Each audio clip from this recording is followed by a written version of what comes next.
தமிழக முதலமைச்சர் விஜய் திருச்சி வந்திருந்தார்.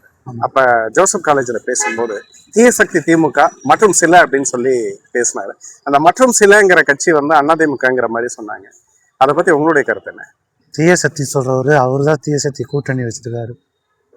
அது சரி, அவர் தீய சக்தி கூட்டணி வச்சிருக்காரா வச்சிருக்கலையாங்கிறது ரெண்டாவது பட்சம். அவர் மற்றும் சிலன்னு சொன்னது மற்ற சில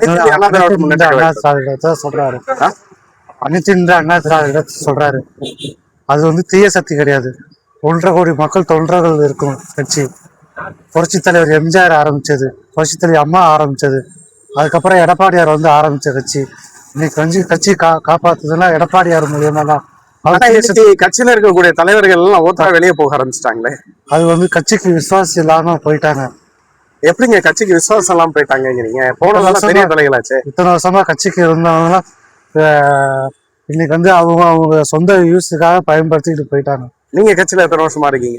நான் 2009ல இருந்து வந்தேன். 2009ல இருந்து இருக்கீங்க? ஆமா. இப்போ உங்களுக்கு ஒரு மாவட்ட பதவி கொடுத்தா நீங்க தாவாக்கா போயிருவீங்களா? நான் எந்த கட்சிக்கும் போக மாட்டேன். ஏங்க போக மாட்டீங்க?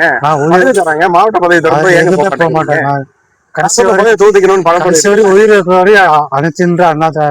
அப்படி இல்லைங்க, காத்துல போய் தூத்திக்கங்கன்னு பழமொழி இருக்கு. அதெல்லாம் போகவே மாட்டேன். ஏன் போக மாட்டீங்க? அது புரட்சி தலைவர் எம்ஜிஆர், புரட்சி தலைவர் அம்மா, எடப்பாடியாருடைய இது. போக மாட்டீங்க? போகவே மாட்டோம். நிச்சயமா போக மாட்டோம். நிச்சயமா போக மாட்டோம். அப்ப போனவங்களை பத்தி உங்களுடைய கருத்து என்ன? போனவங்க மட்டும் அவங்க சுய உதவிக்காக போயிட்டாங்க. சுயநலத்துக்காக போயிட்டாங்க. இப்போ திருச்சி மாநகர் மாவட்டத்துக்கு மாவட்ட செயலாளராக வந்திருக்காருல ஆவின் கார்த்திகேயன், அவருடைய செயல்பாடுகள் எப்படி இருக்கு? சிறப்பாக இருக்கு. செயல்பாடு சூப்பரா இருக்கு. திருச்சியே இன்னைக்கு கிழக்கும் மேற்கும் பாராட்டுற அளவுக்கு போயிட்டு இருக்கு.